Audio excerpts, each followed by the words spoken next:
Ang pag-asenso sa buhay, ay kailanman hindi nakukuha, sa paupo-upo lamang. Kailangan din itong samahan ng pagkilos, sipag, determinasyon at pagsisikap. Wala rin ito sa pagandahan, papugian, patalinuhan, o patangkaran. May kasabihan nga tayo na, nasa Diyos ang awa, pero kailangan, nasa tao pa rin ang gawa.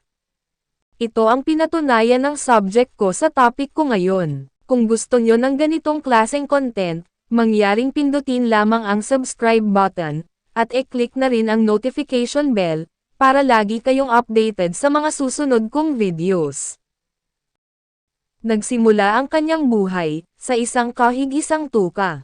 Subalit, hindi niya pinayagan ang sarili niyang maging ganoon ang sitwasyon, habang buhay. Kaya kumilos siya, at nagsumikap, para umahan sa buhay. Dito natin makikita, na kapag ang tao ay may determinasyong umasenso sa buhay, ay tiyak na malayo at magiging maganda, ang mararating niya sa buhay. Subalit, kapag ikaw ay nasa tuktok na ng pag-angat sa buhay, kailangan gamitin mo rin sa tama ang iyong mga pinaghirapan. Matuto kang lumingon sa iyong pinanggalingan, at kailangan mo ring magpasalamat sa Poong May Kapal, sa lahat ng iyong natamo sa buhay. Dahil ito ang magiging sandalan at gabay mo, para lalong magiging matatag ang iyong pamumuhay. Alamin natin ang kwento ng pag-angat, at pagbagsak ng buhay ng aking subject sa video na ito. Si Noel Ayala, na mas nakilala sa kanyang screen name na Unga, ay isang Filipino actor at komedyante. Ang unang pangalan na ginamit niya sa mga pelikula, ay Noel Ong. Kalaunay pinalitan ito ng Unga, nang minsay mapasama siya sa pelikula ni Joey De Leon, na may pamagat na, Starzan, kung saan, ang pangalan niya sa pelikula ay Unga, na hango sa pagtawag sa mga unggoy. Simula noon ay, Unga na ang palaging ginagamit ni Noel sa bawat pelikulang kanyang ginawa. Si Noel, ay isinilang noong September 7, 1971. Siya ay maliit na tao lamang, na may height na umaabot sa 2 feet and 6 inches o 0.76 meter lamang. Lumaki si Noel sa isang mahirap na pamilya lamang. Bagamat maliit na tao lamang siya, o kadalasang tawag natin ay unano, ay hindi naging hadlang sa kanya ang kanyang height, para hindi magsumikap.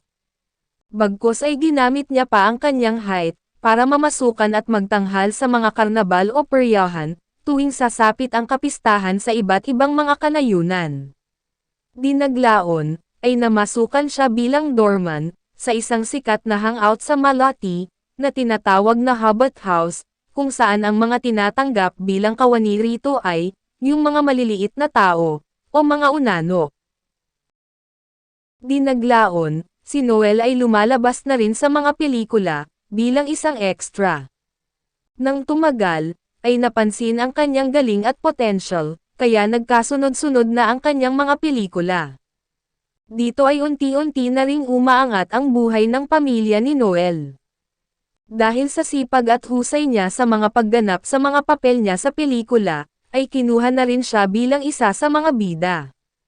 Ilan sa mga pelikulang kanyang nagawa, ay ang mga sumusunod.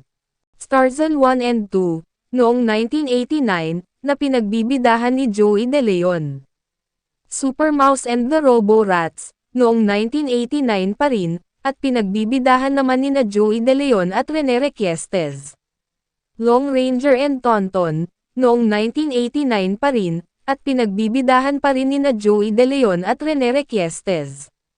Small Medium Large, noong 1990, na pinagbibidahan nina Jimmy Santos, Rene Requiestes at Noel Unga Ayala. At, Chita Ganda Lalaki, noong 1991, na pinagbibidahan ni Rene Requiestes at Noel Unga Ayala. Ilan lang yan sa mga nagawa niyang pelikula. At dahil nga sa isa na rin siya sa mga bida, ay kumikita na rin si Noel ng malaki, kaya nakapagpundar na rin siya ng kanyang mga ari-arian at konting ipon. Subalit, bagamat naging maganda naman ang takbo ng career ni Noel, ay naging maiksi lamang ang kanyang itinagal sa industriya ng pelikula.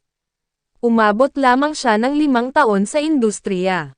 At ang huling pelikulang ginawa niya ay ang Milyonaryong Mini, noong 1996, na pinagbibidahan ni Anjo Iliana.